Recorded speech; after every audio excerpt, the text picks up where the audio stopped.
Halo,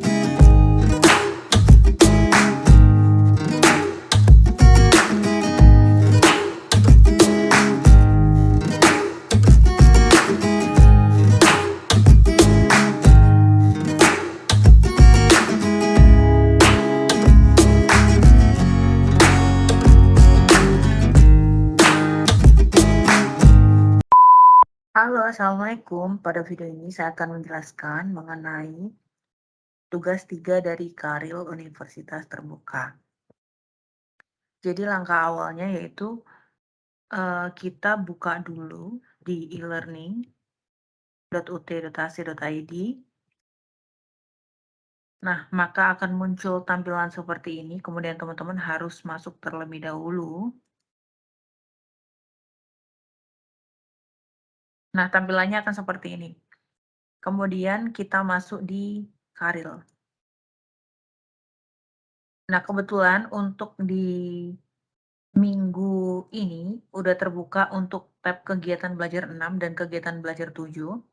Kita buka terlebih dahulu tab untuk kegiatan belajar 6.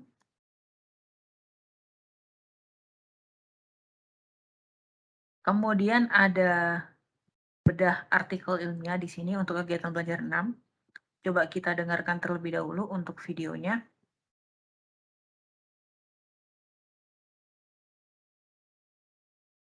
Tunggu sebentar.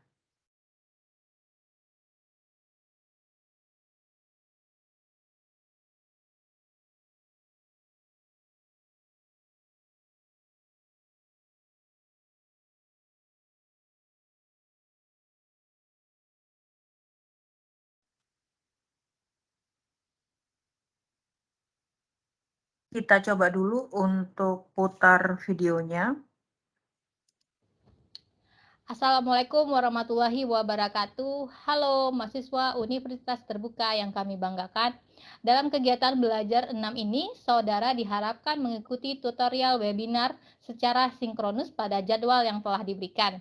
Melalui kegiatan tersebut, saudara akan membedah contoh artikel ilmiah dari sisi judul, relevansi judul dan isi, struktur karangan, sistematika dan format artikel ilmiah, menganalisis hasil penelitian, serta cara mengutip dan membuat daftar pustaka yang baik.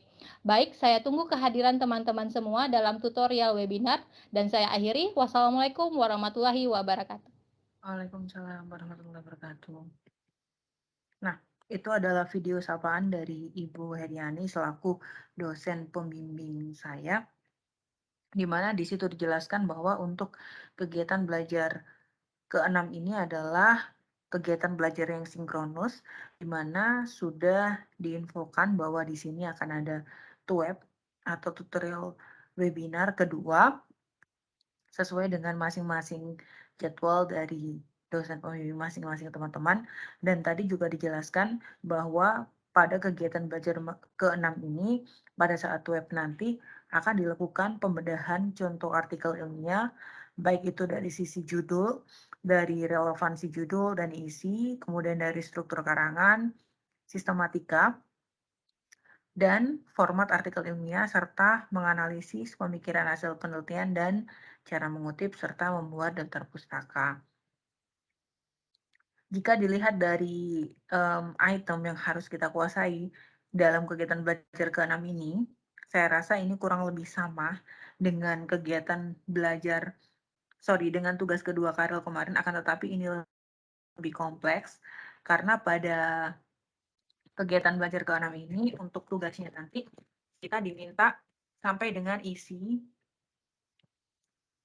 dan nanti arahnya akan pada kesimpulan. Jadi yang pertama ini ya, di sini kan ada membedah contoh artikel ilmiah dari sisi judul, relevansi judul, dan isi. Jadi nanti kita diminta untuk mencari atau menyediakan satu artikel ilmiah yang sudah kita pilih, kemudian kita coba analisa apakah sisi judulnya itu sudah berhubungan atau mempunyai relevansi dengan isinya. Apakah isinya sudah mampu menjawab judul? Karena kan sebenarnya judul itu kan permasalahan yang ingin kita angkat dari situ kan. Kita ingin mencari apa? Misalkan ingin mencari tahu hubungannya atau ingin melihat hasil analisa seperti apa. Nah, seharusnya diisi itu menjawab apa yang ada di permasalahan tersebut. Misalkan kalau kita ingin menganalisa berarti diisinya seharusnya dilakukan analisa sesuai dengan judul yang kita angkat. Begitu juga dengan kesimpulannya.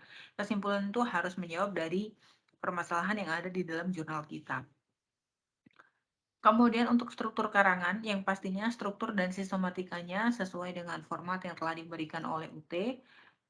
Kemudian kita juga diminta untuk menganalisa kita juga diminta menganalisa pemikiran hasil penelitian, apakah itu sudah sesuai, apakah sudah relevan dengan judulnya. Misalkan di judulnya adalah analisa dengan menggunakan metode A. Nah, seharusnya saat, dilakukan pembahasan atau analisa harus dilakukan juga dengan menggunakan metode A, tidak boleh menggunakan metode yang tidak sama atau berbeda. Kemudian kita juga diminta untuk bisa mengutip dan juga membuat daftar pustaka. Ini kurang lebih sama dengan tugas yang kedua kemarin. Kemudian ini untuk materi pembelajarannya.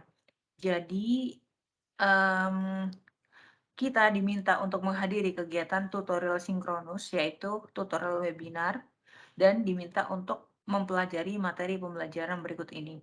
Di sini ada keterangan materi pembelajaran berikut ini mungkin belum diupload mungkin ya sama bu dosennya atau seperti apa, karena di sini belum tersedia untuk materinya dan ini adalah sebenarnya sudah hari kedua untuk, pelaksanaan kegiatan belajar 6. Kemudian di sini kebetulan saya juga ada jadwal untuk tutorial webinar atau TUEB 2, yaitu pada hari Kamis, tanggal 3 November, jam 19 WIB. Kemudian ini di sini ada link untuk tutorial webinarnya, kebetulan menggunakan aplikasi Microsoft Teams, jadi bisa diklik langsung di sini, kemudian bisa join. Kurang lebih seperti itu. Kemudian di sini juga ada kegiatan belajar ketujuh. Jadi seperti biasanya di dalam satu minggu itu, tab yang terbuka itu tidak hanya satu tab atau tidak hanya satu kegiatan belajar, tetapi ada beberapa kegiatan belajar. Dan pada minggu ini, kegiatan belajar 6 dan kegiatan belajar 7 sudah dibuka pada tabnya. Sekarang kita baca untuk tugas 3 karil. Saudara mahasiswa dalam kegiatan belajar ini, saudara diharapkan mengakses tugas 3 yang telah disediakan dan mulai mengerjakan tugas tersebut. Oke. Pengumpulan tugas 3 tersedia pada tempat yang telah disediakan di kegiatan belajar ke-8. Di KB8 ya. Ini di sini belum dibuka, belum terbuka. Dan batas akhir pengumpulan tugas 3 adalah tanggal 13 November pukul 12 WIB. Jadi kalau kita hitung tanggal 13 November itu adalah kurang lebih sekitar 2 minggu. Kalau misalkan kita hitungnya dari hari Senin kemarin, tanggal 31 Oktober. Jadi untuk pengumpulan tugas 3 ini kurang lebih 2 minggu. Mungkin karena itu, sehingga kegiatan belajar ke-8 ini tabnya masih belum dibuka. Jadi tugas ketiganya kurang lebih kayak tadi. Jadi kita,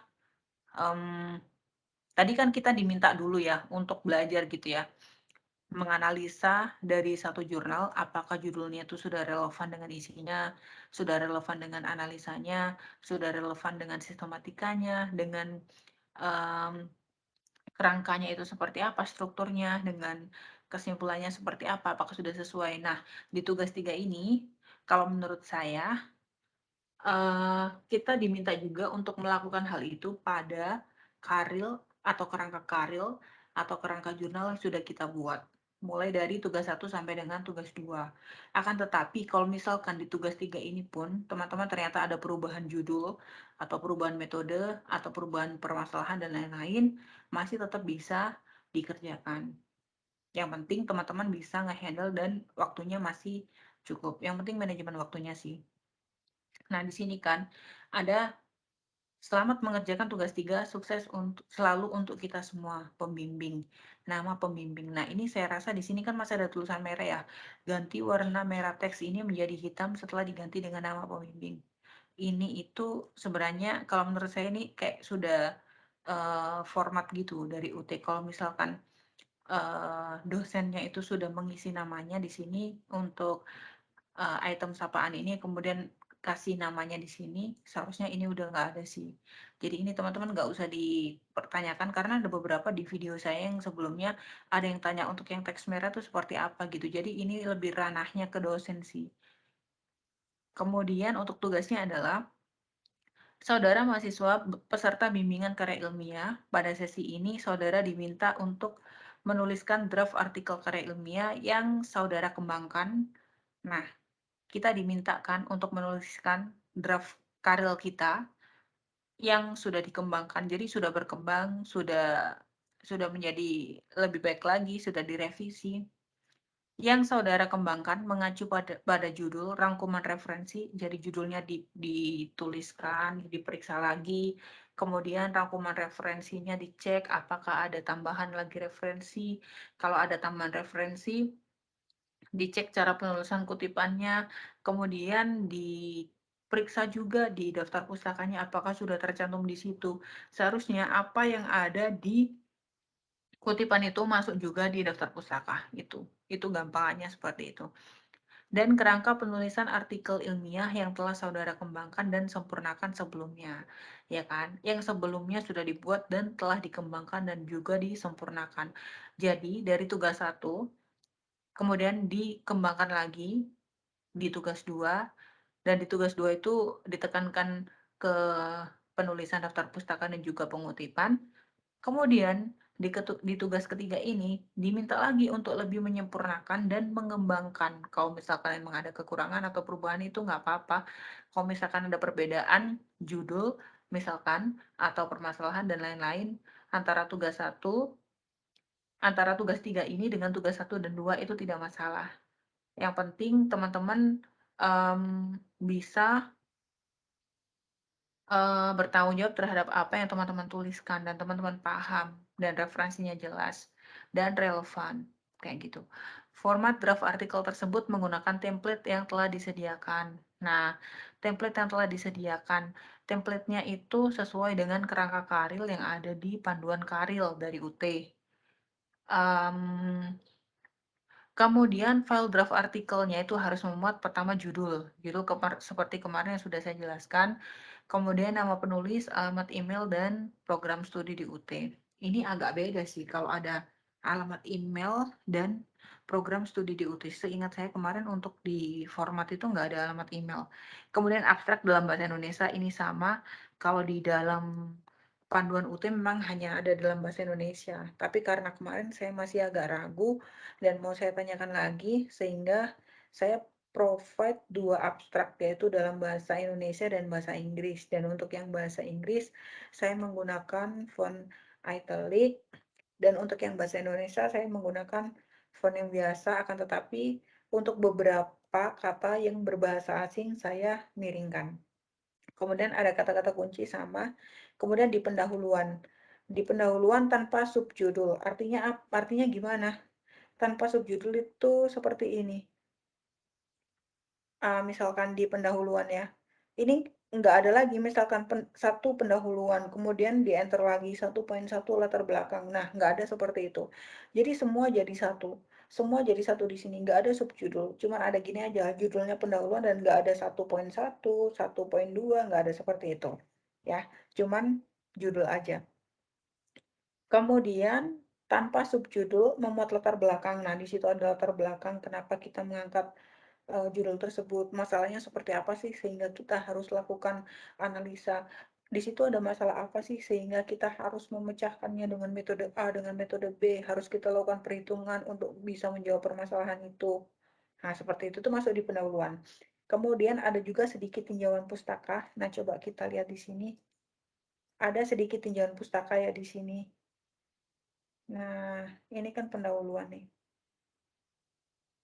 Ada sedikit tinjauan pustaka, ini harus lebih disempurnakan lagi sih, karena di sini memang ada menggunakan ini metode deskriptif gini-gini.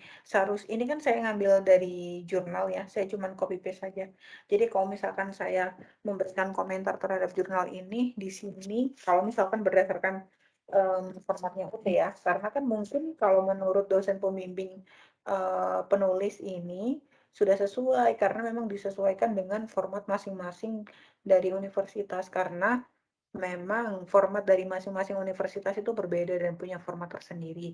Nah, kalau saya lihat di sini, jika dibandingkan dengan format atau, sistematika dari kerangka Karil dari UT memang berbeda.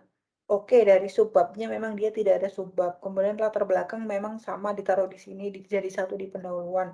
Kemudian untuk yang referensinya di sini belum ada kutipan, padahal kalau di soal kita ada sedikit tinjauan pustaka gitu kan. Di sini memang ada, kalau menurut saya ada juga, sedikit tinjauan pustaka misalkan ini, metode dan alat analisis dalam penelitian ini adalah metode deskriptif.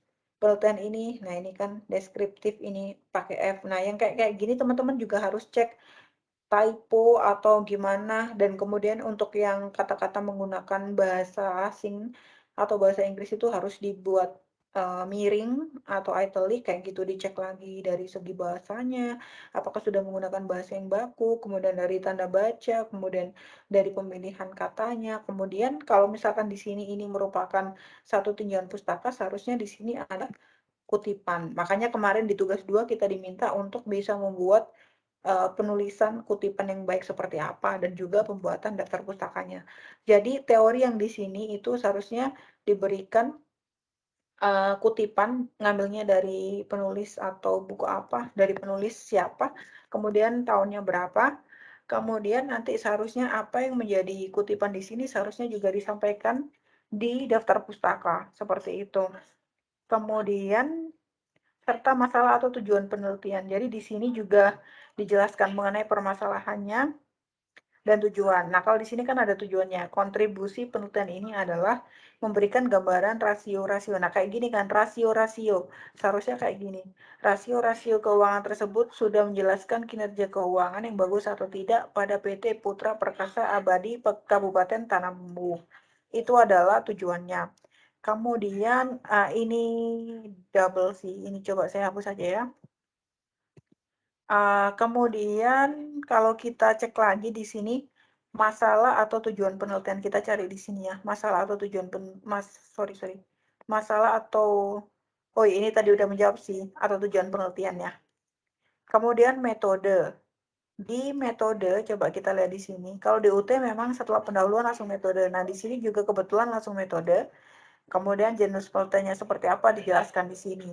Kalau misalkan memang ada kutipan di metode juga nggak apa-apa kita kutip. Jadi untuk kutipan itu tidak hanya di pendahuluan, tetapi bisa juga di metode saat kita melakukan analisa dan pembahasan juga mengutip di situ juga bisa. Jadi langsung kita compare di situ antara hasil dan teori yang ada. Misalkan kita buat tabel, kemudian misalkan kita compare nih, kalau berdasarkan standar sumbernya dari mana, tahun berapa, kita compare. Misalkan sesuai standar apa, kemudian ternyata kita lakukan perhitungan, ternyata hasilnya berapa, itu kita compare, kita bandingkan dengan standar yang ada dan dengan hasil perhitungan kita. Itu bisa juga di situ ditaruh kutipan. Dan jangan lupa kalau misalkan kita sudah mengutip, nanti diperjelas lagi di daftar pustakanya. Kemudian di hasil dan pembahasan, ini juga diminta. Nah, kalau di video sebelumnya itu saya jelaskan untuk hasil pembahasannya, saya kan baru seperti ini. Akan dijelaskan setelah melakukan analisa dan pembahasan. Jadi coba kita lihat di sini, ini hasil dan pembahasan. Nah, ini seperti ini hasil pembahasannya. Seharusnya hasil dan pembahasan itu di sini memuat jawaban dari permasalahan. Misalkan permasalahannya adalah analisa, misalkan di sini analisa laporan keuangan. Ya udah, di pembahasan ini harus kita lakukan analisa laporan keuangannya. Menggunakan apa? Misalkan menggunakan rasio likuiditas. Ya udah kita hitung. Kalau misalkan berdasarkan tinjauan pustaka atau berdasarkan referensinya untuk perhitungan rasio likuiditas itu seperti apa sih? Nah, kita hitung di sini, kita hitung semua. Kenapa harus kita hitung? Karena agar bisa menjawab permasalahan atau bisa menjawab apa yang menjadi judul dari penelitian kita. Karena tujuannya kan seperti itu, kita harus bisa memecahkan suatu masalah, harus bisa memberikan solusi terhadap permasalahan yang ada, seperti itu. Kemudian untuk kesimpulan dan saran. Nah, kesimpulan dan saran ini kita ambil dari hasil penelitian dari hasil dan analisa dan pembahasan itu tadi seperti apa. Biasanya kita compare dengan teori yang ada sih. Kalau misalkan gini berarti dapat disimpulkan seperti apa, kalau seperti ini dapat disimpulkan seperti apa. Coba kita lihat kalau dari file aslinya. Nah, di sini.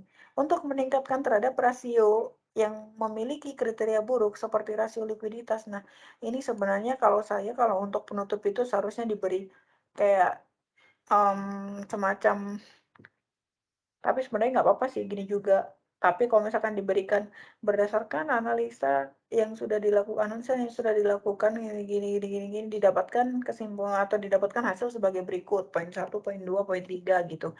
Nah, kalau di UT itu kan ada kesimpulan dan saran. Nah, kalau di sini kita lihat untuk meningkatkan ini, rasio solvabilitas PT ini kan lebih ke kesimpulan aja ya.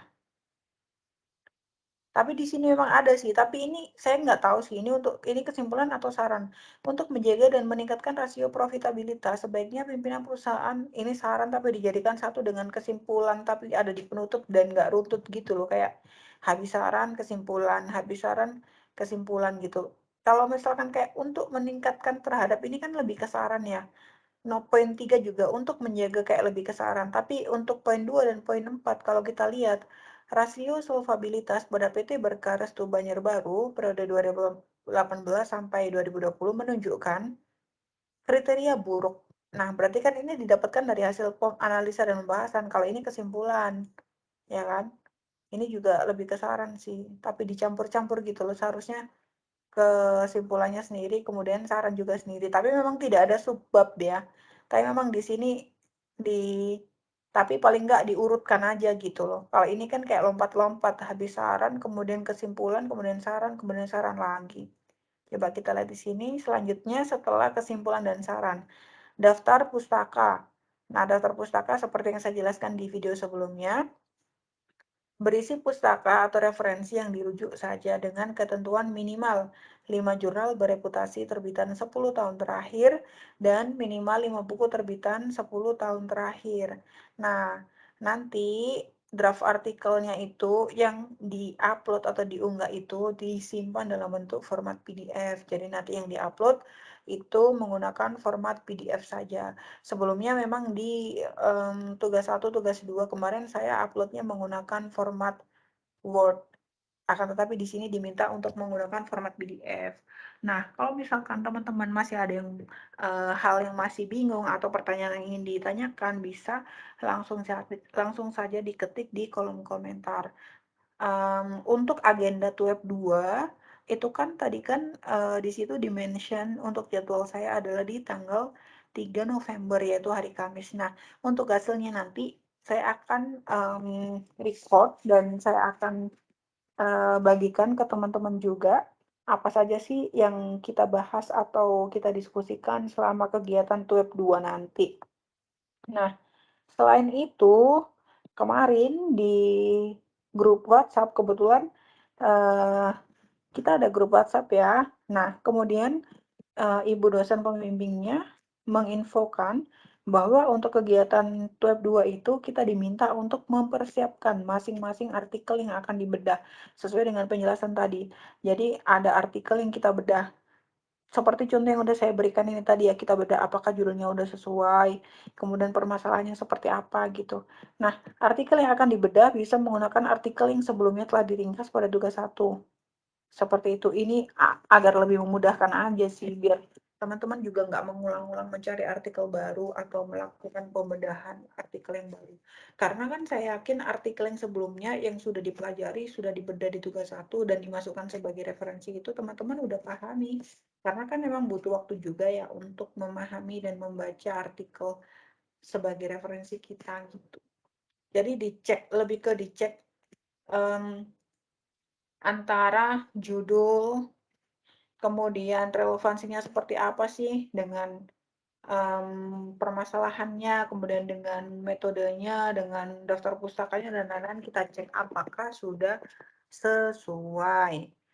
Secara garis besar gampangannya kayak gini, misalkan ini analisa rasio keuangan pada PT Berkah Restu Bumi di Banjarbaru. Berarti kan kita ingin mengetahui rasio keuangannya seperti apa sih gitu, karena kan kita ingin melihat kinerja suatu perusahaan.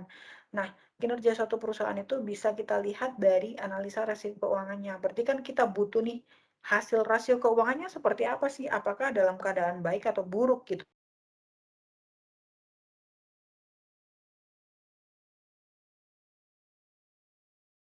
Caranya kayak apa? Kita lihat di metode, apakah metodenya udah sesuai gitu. Nah, kemudian kita cek lagi di sini metodenya menggunakan rasio-rasio ini adalah penelitian deskriptif seperti itu. Kemudian kita cek lagi hasil pembahasannya, apakah sudah sesuai dengan apa yang disebutkan di metode.